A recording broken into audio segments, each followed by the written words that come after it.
De nuevo con ustedes aquí en Con Todo y Pensini por Globovisión. Estamos con nuestro invitado de hoy, el segundo, Francisco Sucre, diputado de la Asamblea Nacional y miembro de Voluntad Popular. Gracias, Francisco. Gracias por la invitación. El tiempo es corto y hay muchas preguntas Así porque, es. bueno, tenemos mitad del programa, pero así todos estamos aquí en vivo y directo. Francisco, cuéntanos un poco la situación en este momento. Hoy hubo un conato de pararse de la mesa, o no llegaron a la mesa, porque técnicamente no fueron a la mesa por 2 días, a las mesas técnicas, el gobierno, pero sin embargo dieron una rueda de prensa con el expresidente Zapatero, donde no reiteraron que seguían discutiendo y que tienen logros. Lo que hemos visto es que se incorporaron a los diputados del Amazonas en la Asamblea, pero no lo reconocen porque lo quieren con escritos y sellos y tal, pero se desincorporaron. Por el lado del gobierno han soltado 2 o 3 presos políticos. Eso es lo que se ha visto, por lo menos lo que hemos visto aparentemente. Si hay algo más, no se ha dado a conocer al público. Si no, corrígeme, ¿y qué expectativas tienen ustedes? Bueno, mira, ya van unas 3 semanas, ¿no? del fulano diálogo. Nosotros, como todos saben, toda Venezuela sabe, Voluntad Popular no se sentó en esa mesa argumentando que tenemos que tener condiciones muy concretas, señales muy claras, porque la principal responsabilidad de que ese diálogo realmente contribuya a destrancar esta gravísima crisis política que tiene impactos económicos evidentes en Venezuela es el gobierno. Y el objetivo fundamental del diálogo, Pedro, fue llegar a una salida electoral. Correcto. Entonces, ahora pretende el gobierno, soltando unos presos, no sé, haciendo las elecciones en Amazonas, decidiendo de común acuerdo con la oposición el tema de los rectores del Consejo Nacional Electoral que se vencen este año, cambiarnos eso por lo fundamental que es el secuestro que en estos momentos existe en Venezuela de nuestro derecho al sufragio. Secuestro porque no se realizaron las elecciones regionales este año, que han debido convocarse para el mes de diciembre, y, por supuesto, el referéndum revocatorio que prácticamente nos fue robado literalmente. Y ese fue el objetivo fundamental. El foco de ese diálogo tiene que ser una salida electoral a esta crisis, Pedro. Sí. Mira, uno de lo que he leído de algunos analistas dicen que lo que piensan es que aquí está perdiendo todo el mundo en la mesa en vez de estar ganando, porque por lo menos de parte de la oposición se ha dividido, así digan que no, pero están divididos. Segundo, quizás haya un desprestigio a la iglesia si no logra llevar adelante este diálogo, obtener algunos resultados y sobre todo viniendo después de lo que sucedió en Colombia, que tampoco lo han logrado. Pero por parte del gobierno tampoco, si no demuestran con hechos que están dispuestos al diálogo, también quedaría muy mal, sobre todo ante el Papa, que fue el que negoció entre Raúl Castro y Obama para lograr un acuerdo que también podría estar en peligro de no realizarse si no ceden en algo. ¿Qué opinas tú, Francisco? Bueno, efectivamente que la responsabilidad fundamental para que este diálogo realmente contribuya a que Venezuela comience a transitar un camino muy distinto a este desastre en el que hoy está prácticamente hundido el país, es el gobierno nacional. Y el gobierno tiene que entender que aquí realmente quien está desacatando la Constitución Nacional, quien está fuera del orden constitucional es el gobierno. Aquí no hay un saboteo económico, aquí lo que hay es una economía de guerra producto de un modelo económico absolutamente fracasado. Veíamos ahorita en la reciente cadena que interrumpió el programa al presidente Maduro anunciando el plan socialista, un plan socialista para recuperar PDVSA.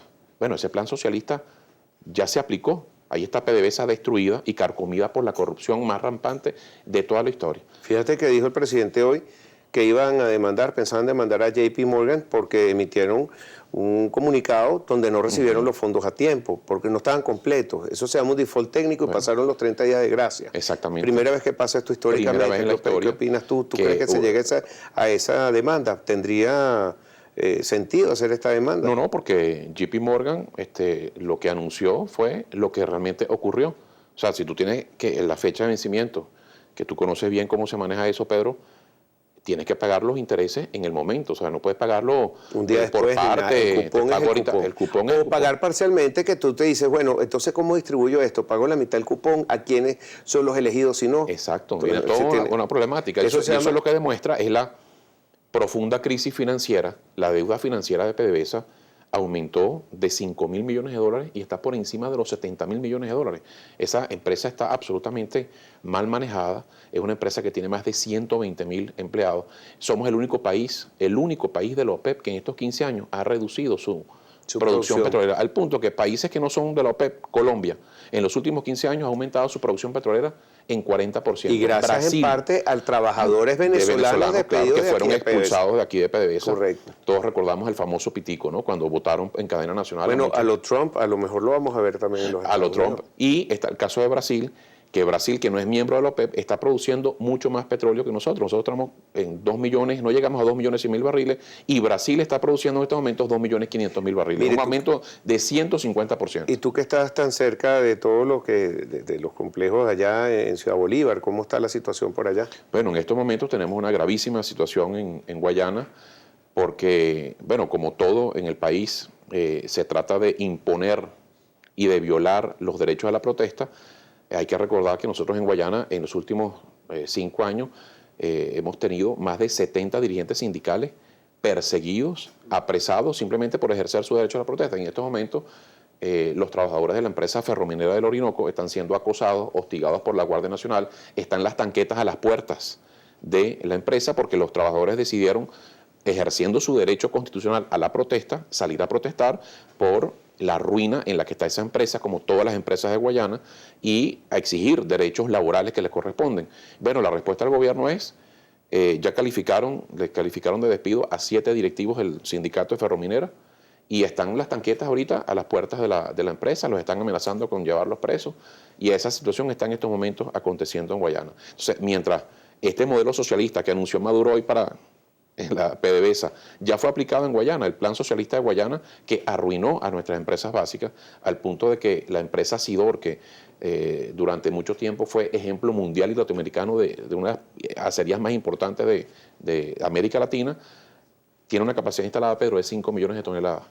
Y este año, bueno, con suerte vamos a llegar a producir 600.000, es decir, el 10% de su capacidad instalada. Mira, cuéntame un poco sobre Voluntad Popular, porque han aprovechado un poco el descontento y hicieron recientemente unas jornadas de reclutamiento. Sí. O sea, conviértete en un héroe. Es así. ¿De qué se trata esta campaña? Bueno, mientras el gobierno insiste en amenazar, todos vimos cómo el presidente Maduro amenazó al coordinador encargado de nuestro partido, el diputado, el colega diputado y hermano de lucha, Freddy Guevara, con cárcel, con un carcelazo, porque aquí parece que en cadena nacional se decide quién va y quién sale de la cárcel. Nosotros hemos respondido con una jornada nacional de inscripción en Voluntad Popular que ha sido exitosísima, porque los ciudadanos en todas partes de Venezuela, en todos los estados de Venezuela, están viendo a Voluntad Popular como una herramienta efectiva, una verdadera vanguardia del cambio. Nos hemos convertido en agentes de la esperanza y en líderes del cambio que Venezuela está propugnando. Y por eso hoy estamos asumiendo esta posición de exigirle al gobierno, Pedro, que cumpla con sus deberes constitucionales. No se puede sentar uno en una mesa de diálogo desde la violación de la Constitución. El gobierno tiene que entender que debe dejar de desacatar, de acatar la Constitución, de violar la Constitución permanentemente y entender que su responsabilidad es la de seguir las reglas del juego, porque la Constitución, dentro de la Constitución todo, fuera de la Constitución nada. Y aparentemente el gobierno invirtió la fórmula. Es dentro de la Constitución absolutamente nada y fuera de ella absolutamente todo. Sí. Sobre las investigaciones muy valientes, por cierto, y la posición de Freddy Guevara, primero sobre PDVSA, las actuaciones que se han hecho hoy, ayer o hoy llevaron toda la investigación de PDVSA a la Fiscalía. Sí. Y bueno, también para no entrar en detalles sobre el juicio de Nueva York, ¿qué es lo que dice Freddy? ¿Él está llevando esto con la comisión, él solo? Bueno, el tema de PDVSA, todos vimos cómo se presentó un informe muy importante, un desfalco que yo he calificado como el robo del siglo. Yo creo que por ahí hay una película que se llamaba así, El robo del siglo. Bueno, el robo del siglo se ejecutó aquí en Venezuela, en PDVSA, estamos hablando de 11.000 millones de dólares, en una empresa que está produciendo, como te decía, no más de 2.100.000 barriles de petróleo.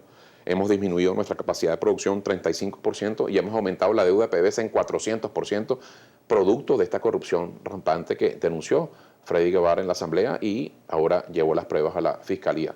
Por supuesto, no tenemos ninguna esperanza de que esta fiscal rojita vaya a hacer algo, pero ahí están esas pruebas, la corrupción no prescribe.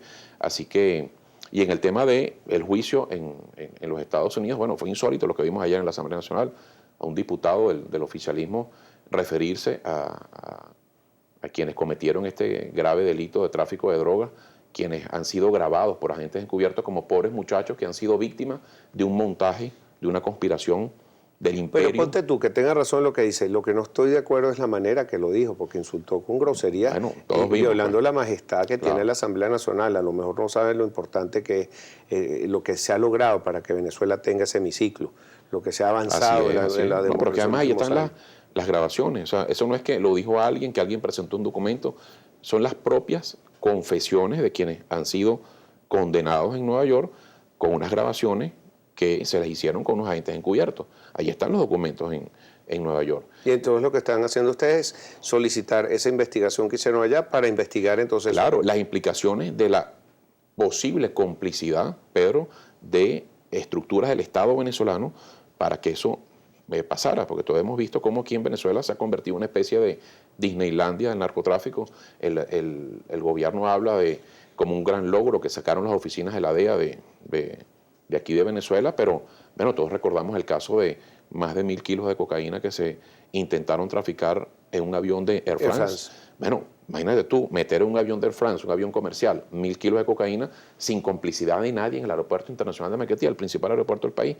Estos mismos muchachos dijeron en su confesión o en su grabación que esa droga salió por la rampa 4 de Maiquetía, que es la rampa presidencial. Es decir, eso amerita, no estamos diciendo que el presidente Maduro es responsable, porque esta responsabilidad penal es individual, claro. Pero el presidente Maduro, si estuviese al frente de un gobierno serio, debería él mismo promover una investigación seria, porque está comprometiendo a su gobierno, claro, y a miembros importantísimos del estamento militar. Bueno, vamos a ver qué sucede ahí. Claro. Todavía no han sido condenados, simplemente el jurado ya, instancia, pues. Sí, así es. Mira, Francisco, también sobre Voluntad Popular, ¿qué viene ahora? ¿Qué van a hacer si se paran de la mesa, si este diálogo no da ningún resultado, sobre todo electoral, que ustedes lo han pedido? Bueno, el foco tiene que ser, Pedro, el tema electoral. Esta mesa de diálogo ha anunciado que el 6 de diciembre, por cierto, nos informaron que como que de emergencia llegó hoy al país Tomás Shannon. Me imagino que preocupado por los pocos avances que se han dado en el diálogo. No, y ante la actitud de que no es que se pararon en la mesa, no llegaron a la mesa, que es lo mismo. Exacto, porque están además concatenando esa supuesta paralización de la mesa, el gobierno, con el hecho de que nosotros legítimamente en la Asamblea, y bueno, dimos un debate ayer sobre un caso tan grave como el del tema del narcotráfico. Pero hay dos argumentos. Uno es ese, pero por otro lado dicen que es porque no desincorporaron bien a los diputados de Sí, ellos pretenden que hagamos un show en la Asamblea, los diputados. Pero ya se desincorporaron, ¿no? Claro, y ellos de facto están desincorporados, pero el oficialismo quiere que la plenaria vote esa desincorporación. Eso es lo que están pidiendo ellos. Eso es un tema de forma, pues realmente. Ellos lo que quieren es, bueno, prácticamente enseñarle al país que, bueno, sí, ganamos, desincorporamos, ¿no? Que ese es otro de los temas con los que no estamos de acuerdo, porque todavía no se ha pronunciado el Tribunal Supremo de Justicia en relación al supuesto fraude de Amazonas, y ya el documento que se leyó, que todos vimos al país hace una semana, establece que, bueno, prácticamente el reconocimiento tácito de que hubo fraude en Amazonas. Mira, se convocó vacaciones colectivas del CNE, creo que hasta enero. Hasta el 10 de enero. ¿Qué significa eso? Entonces se pierde la esperanza de, por lo menos ya este año no hay. Bueno, evidentemente, sí, salen de vacaciones colectivas, y este año tampoco hay las elecciones de...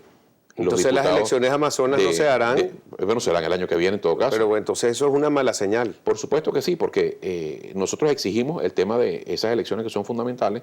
Nosotros estamos por elegir ahorita, designar en la Asamblea Nacional a 2 rectores del Consejo Nacional Electoral, y por supuesto la alternativa democrática, Pedro, tiene la mayoría calificada, que son 112 diputados. Por esa razón es que el gobierno, de las más de 30 sentencias que ya ha emitido a través de su bufete privado, la Sala Constitucional del Tribunal Supremo de Justicia, la primera sentencia fue justamente el tema de los diputados de Amazonas, para arrebatarle, no a nosotros, arrebatarle al pueblo de Venezuela su mayoría calificada, que nos hubiese permitido avanzar mucho más rápido en la agenda de reformas, que fue el mandato que nos dio el electorado el 6 de diciembre. Y agenda que no vamos a negociar, que no vamos a transigir, una agenda que está allí, es un mandato que nos dio el pueblo y lo vamos a cumplir. Mira, se habla de que el gobierno pudiera demandar a Henry Ramos Alup, a Freddy Guevara, a Capriles, a JP Morgan. Se espera una racia nuevamente política contra ustedes los diputados. ¿Qué señales son estas? Cuando supuestamente estamos en un proceso de diálogo. Entonces aquí todo el que emite una opinión contraria al gobierno es demandado, es perseguido, es apresado. Hay que recordar que todavía hay 111 presos políticos en Venezuela. Entonces, el gobierno no puede pretender que con soltar, y estamos muy contentos, por supuesto, con la incorporación de nuestro hermano Rosmi Mantilla, diputado electo por el Táchira. Y lo incorporaron ayer. Lo incorporamos ayer, lo juramentamos, pero él había sido juramentado el mismo día que fui juramentado yo como diputado, porque él goza de inmunidad parlamentaria al momento de su proclamación. O sea, estamos contentos. Estaba violando también la Constitución. Absolutamente. Esto es una violación de la Constitución reiterada. Ya es una conducta recurrente del gobierno en violar la Constitución. Y esa es la lucha que estamos dando en Venezuela, para que un país pueda avanzar en los términos que merece avanzar Venezuela y debería estar avanzando Venezuela, en términos positivos, no en términos negativos, la mayor inflación del mundo. Sí. Hoy, mira, de octubre del año pasado, Pedro, a octubre de este año, la inflación en Venezuela acumulada es de 620 y pico %. La inflación hoy en Colombia, hay una gran discusión en ese país porque va a cerrar en 6% en el año 2016. Entonces, la inflación de todo un año de Colombia, la de 12 meses en Colombia, es la inflación que sufrimos los venezolanos 4 días. Imagínate tú la gravedad. 4 días. 4 días de inflación nuestra es la inflación completa de un país como Colombia, que es una economía más o menos en tamaño parecida. Y algo que es insólito es que salió la noticia, yo no sé si es verdad, pero la publica el Wall Street Journal y creo que si ellos lo dicen, siempre han demostrado. Algún mérito tendrá. O lo tendrá que demandar. Pero este señor en Home Depot que colecciona tornillos y en su hora del almuerzo, sus horas libres, maneja prácticamente la economía de un país, porque el Banco Central, en vez de que ser el que está dictaminando cuánto vale el bolívar dólar, es una página web que funciona con el precio frontera. Exactamente. Entonces, imagínense ustedes la intensidad de la crisis que estamos confrontando los venezolanos, que un señor que está, no sé, en un Home Depot, por allá creo que es en Atlanta, yo no sé en qué ciudad de Estados Unidos, bueno, determina el precio del dólar. Imagínense la fragilidad y el poco control que tiene este gobierno, un gobierno además que lo controla todo y pretende controlarlo todo sobre los elementos fácticos y reales de nuestra economía. Yo no lo creo, porque una persona que tiene tanto poder así podría ser hiper multimillonario y no sería un... No, evidentemente eso, Pedro, Francisco, no tiene ningún sentido. Se nos acabó el tiempo, fue muy corto porque, bueno, sí, claro, por circunstancias, pero te vuelvo a invitar, Francisco. Bueno, muchas gracias, un gran saludo a toda la gente que nos está viendo allá en el estado de Bolívar, Fuerza y Fe, Guayana, que pronto vamos a lograr el cambio que este país requiere. Okay. Francisco Sucre, diputado de la Asamblea Nacional y miembro de Voluntad Popular, @FCO Sucre, para que Francisco en diminutivo con 3 letras. Exacto. Para que lo sigan. Yo regreso con ustedes en un minuto aquí en Control Pecini por Globo y Sol.